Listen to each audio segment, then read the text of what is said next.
नेपाल के मेरे भाइयों और बहनों,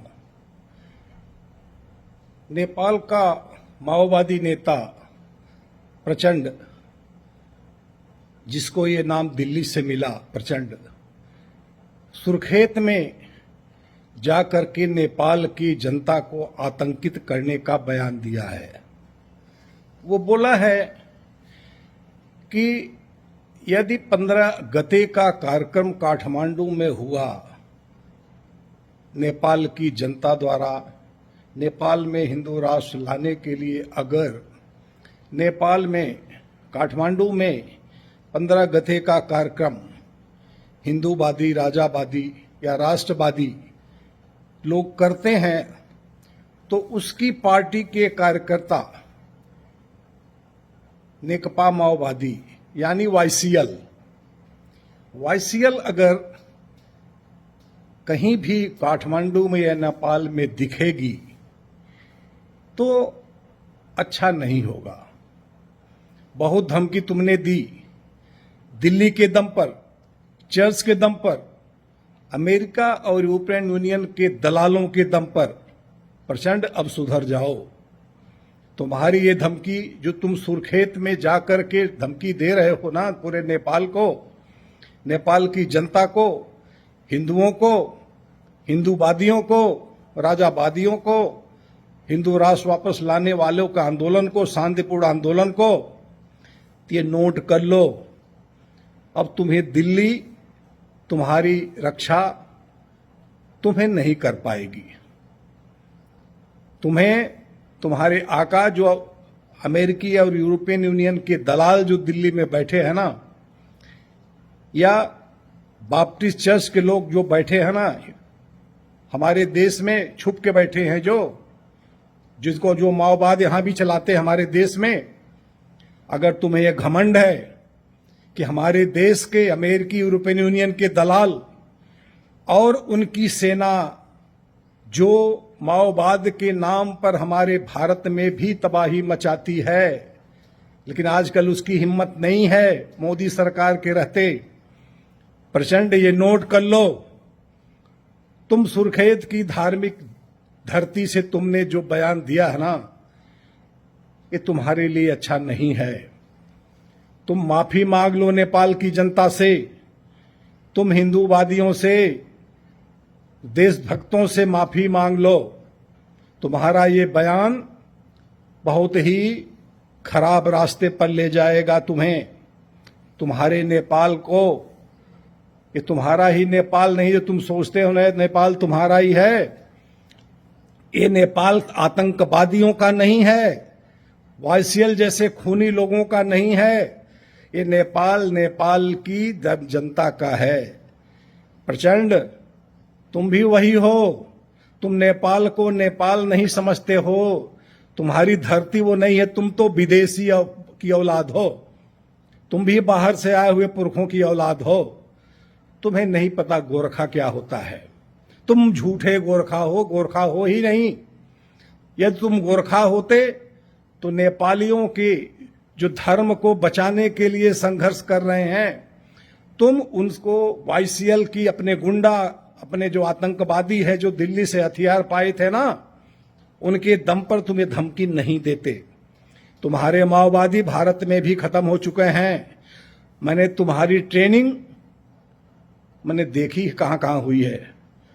तुम गुंडे मत बनो। अब तुम शराब पी के बाथरूम के कमोड में ही पानी पियो, तुम्हारी वही औकात है। अब प्रचंड, अब बकवास करना बंद कर दो। तुम्हारे अंदर वो है नहीं मादा, तुम्हारे अंदर वो ताकत नहीं है कि तुम देशभक्तों को, गोरखाओं को, देश नेपाल की जनता को तुम धमकी दे सको कि तुम्हारे लोग 15 गते के कार्यक्रम में आएंगे और तबाही मचाएंगे। तुमने हश्र देखा ना आतंकवादियों का पाकिस्तान में, तुम्हारी वही मानसिकता है। और जो तुम्हारी मानसिकता है ना, हम सब भारत के हिंदूवादी, राष्ट्रवादी और नेपाल के राष्ट्रवादी और हिंदूवादी वही मानसिकता रखते हैं तुम्हें तबाह करने की, जैसे पाकिस्तान को तबाह किया गया। आतंकवादी की औलाद तुम दोबारा ऐसी अगर बात की ना तो मैं पशुपतिनाथ जी की और गोहेश्वरी माता की कसम खा के प्रतिज्ञा लेकर कहता हूं, तुम्हारा विनाश शीघ्र ही होगा। ये बात नोट कर लो। अगर तुम्हारी वाईसीएल जिंदा है ना तो नेपाल की एनडीए भी जिंदा है। वो सो नहीं रही है। तुम्हारी हर हरकत को, तुम लोगों की हर बात को, तुम्हारी हर गोली को, तुम्हारे हर बम पर नजर रखी हुई है। आतंकवादी कहीं के सत्ता में बैठे, सत्ता सुख भोगने वाले, सत्ता को से नेपाल को लूटने वाले आतंकवादियों, तुम्हारी मानसिकता बदली नहीं है। अमेरिकी दलालों ने, यूरोपियन यूनियन के दलालों ने, दिल्ली में बैठे अमेरिकन यूरोपियन के दलालों ने तुमको सत्ता में बिठा दिया। राष्ट्रवादियों को सत्ता से हटाकर तुम्हें सत्ता में बैठा दिया। लेकिन आज वो भी जो तुम्हें बैठाएं वो भी शर्म ले खाते होंगे, उनको भी शर्म आती होगी तुम्हारे इस बयान को सुन के। आतंकवादी कहीं का बेशरम, सुधर जाओ। अगर तुम्हारा आतंकवाद अभी जिंदा है तो तुम्हारे आतंकवाद से लड़ने वाला एनडीए भी आज जिंदा है, जिंदा हो गई है। तुमने जिंदा कर दिया है और तुम्हारी ऊपर निगाह रखे हुए है। ये जान लो। चुपचाप अपने घर में रहो, बोतल पियो, शराब पियो, बाथरूम में गिरो, कमोड में पानी पियो, वहीं सो। और तुम्हारी यही औकात है।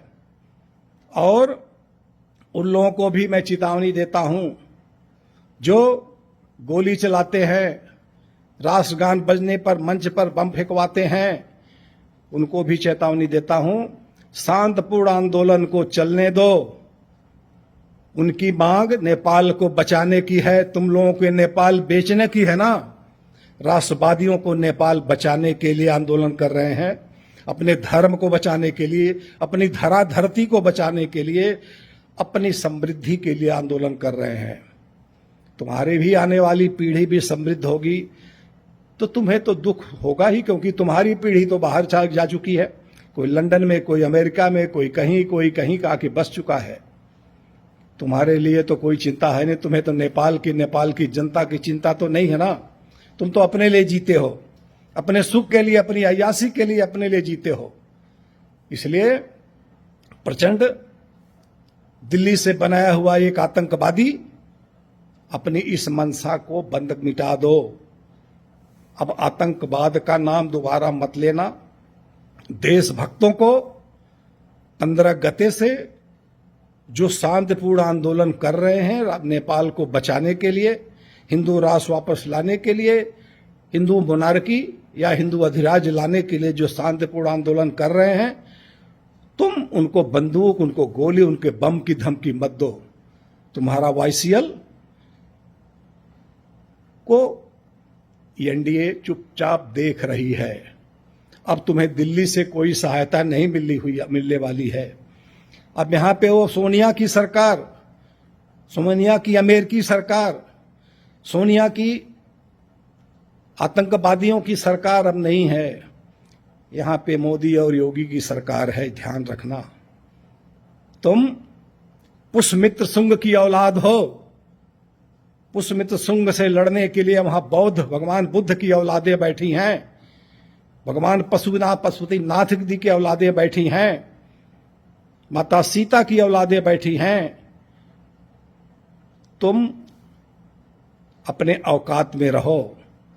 वहां नाथ संप्रदाय का त्रिशूल भी है। तुम अपनी औकात में रह के बात करो और धमकियां मत दो। अगर 15 गते के कार्यक्रम में कोई भी गलत काम तुम्हारी तरफ से हुई या सरकार की तरफ से फिर गोली चली, ये जान लिए। मैं लिख के देता हूं, एनडीए दोबारा तबाही के लिए तैयार बैठी है। आपके पुलिस चीफ ने निवेदन किया था वाईसीएल के लोगों से कि शांत रहो, बेचारे शांत हैं और शांत रहेंगे। अगर तुमने बदतमीजी की, अगर तुम्हारी वाईसीएल या तुम्हारी गुंडा पार्टी कुछ वहां गलती की तो उसको तुम भोगोगे। याद रखना मेरे नेपाल के भाइयों और बहनों, आप लोग शांतिपूर्ण तरीके से अपनी मांगों को लेकर के 15 गते से आंदोलन को प्रारंभ करिए, अपनी शांतिपूर्ण तरीके से अब आंदोलन करिए। अगर ये गुंडे कुछ करेंगे तो झेलेंगे, डरने की आवश्यकता नहीं है। आप लोग वीर बांकुरों की औलाद हो, लड़ो, आंदोलन करो। जय नेपाल, जय भारत, नमस्कार, धन्यवाद।